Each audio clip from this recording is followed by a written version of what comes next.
back to the Scaredy Cat Gardener. Here are a few vegetables that you can still grow in October no matter what grow zone you're in. Let's start off with our leafy greens. Lettuce, okay? We all love our salads, and there are a variety of types, including romaine lettuce, iceberg, butterhead.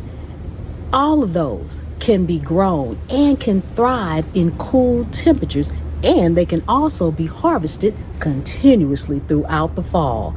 Also, coming up, we have spinach. It is quick growing and nutrient dense. It can be harvested multiple times. So spinach is a really good one to grow. Also, you have kale. Now, kale is actually cold tolerant and hardy, but it has a slightly bitter taste, but that's natural. And I wanted to make sure you realize that if you do grow some kale and it has that bitter taste, nothing's wrong with it. That's the taste that your kale should have. Then you have arugula. Now, unlike kale or opposite kale, it's going to have a peppery kind of taste. And that's something to be expected with your arugula. You can also harvest it young or mature. So you can grow arugula, it's quick growing, and you can harvest it in multiple intervals. So next up, we're going to talk about our root vegetables. One of my favorite, radishes. And a lot of people don't realize you can cook the radish tops.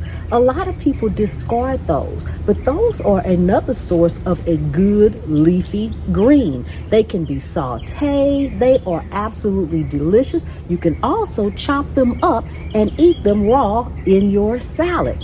Radishes are also fast growing vegetables, and you can harvest them quickly as well.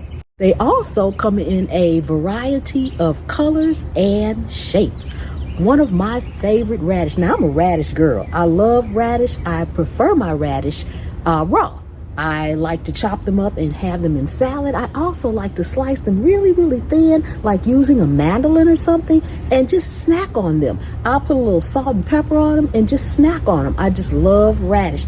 And one of my absolute favorite is black radish. It is really peppery, and I love it. I just love it for the flavor. Also, we have carrots. Now, a lot of people don't think about carrots, but it's a crunchy root vegetable that you plant now, and it'll be ready to harvest in a few months.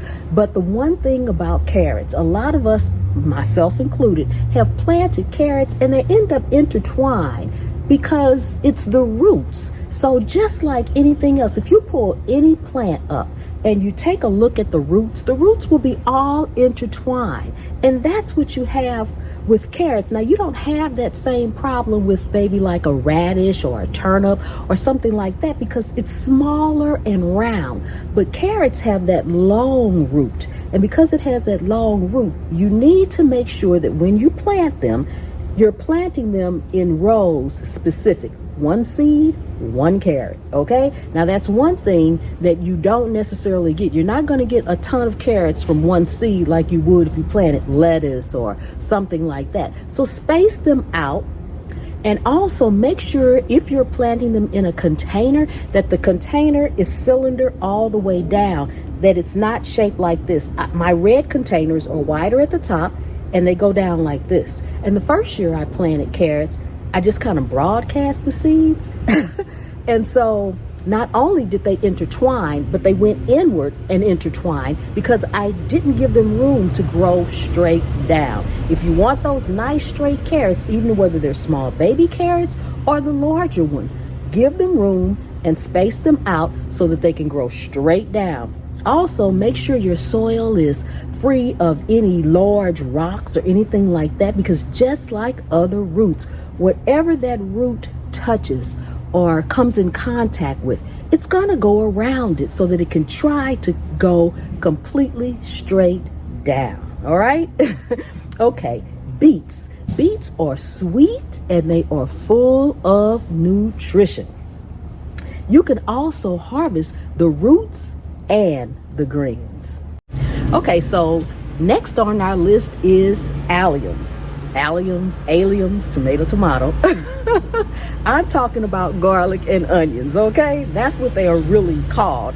Alliums, but your garlic. You want to plant your garlic in the fall for a summer harvest.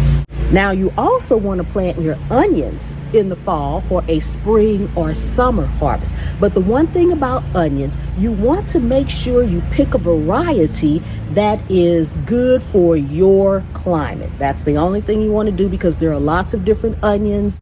Make sure that you pick your onions according to the zone for your climate that you're in. And then here are a few other vegetables. We have things like peas. You know what? Sow your peas now in the fall and you'll have an early spring harvest.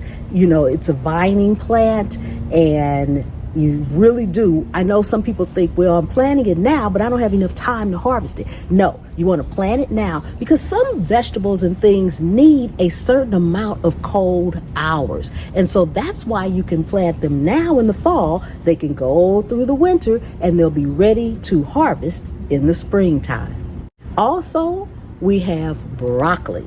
Broccoli is cold tolerant and it can be harvested in the spring or in the fall. It just depends on the variety of broccoli that you are growing and the actual grow zone that you're in. But it is strictly cold tolerant. Cauliflower is another one, and just like broccoli, it is a cool weather crop. Now, one of my favorites, and a lot of people too, collard greens. Yes, plant those collard greens, get them going now, okay? They can be harvested throughout the fall and the winter. And then don't be afraid of your collards and the cold weather because collards can stand a bit of frost. And as a matter of fact, they'll taste a little bit better. Something about that frost takes off the bitterness from your collards. I wouldn't necessarily say they would be sweet, but they're not going to be bitter once they hit that frost. They just taste better when they're cooked. So plant them now, wait until the frost hits them a little bit, and then harvest. Your collards are going to be amazing. I'm telling you, okay? Make sure when you are planting your crops now in the fall here in October that you still prep your soil. Always when you're getting ready to plant anything, prep your soil. I just planted some mint for my daughter and I prepped the soil. I had some mushroom compost that I put in there. You know, I put new soil in there and I put that compost in there. Make sure if you need to add any amendments, you do so. If you're not using fresh soil, amend the soil so that it can have the nutrients to help your plants grow. And then for those plants that may not need a bit of frost, make sure you're ready to protect them if need be. If you have an early frost or it's colder than anticipated, make sure you're ready to protect your plants as well. You also want to water as needed. Now that we are in cooler temperatures, our soil will stay moist longer. We also have more rain, so you want to pay attention to that and not just water because it's Friday. I water every Friday. It's Friday, I'm going to water. No, don't do that. Pay attention to the needs of your plants. Pay attention to what's going on in your zone as far as the weather is concerned. If it's gotten really cooler, test your soil. Do that finger test before you put any more water in there because you also don't want to overwater your plants. And then, as usual, even in the fall, even in October, you can still plant in succession. If you plant something this week, wait a week or two and plant a little bit more. That's going to still give you a continuous harvest. Even just 1 week can make a difference because this plant is going to germinate and grow, and it's going to be a week behind that. So when it's time to harvest from your first planting, then the next week, you'll be able to harvest again. And you can do that each week if you want. Rarely will you have a plant catch up to the very first one that you planted. It's possible, but very rarely does that happen. If you are new to the channel, welcome. Thank you so much for coming and hanging out with me here today in my garden. I really do appreciate each and every one of you all. Please take a second and subscribe to the channel. Turn on that notification bell so that you won't miss anything. My returning subscribers, thank you so much for coming and hanging out with me today. Again, I appreciate you. And channel members, thank you so much. And if you're not a part of the Scaredy Cat crew, check us out, okay? I'm Pam. This is Zone 8A.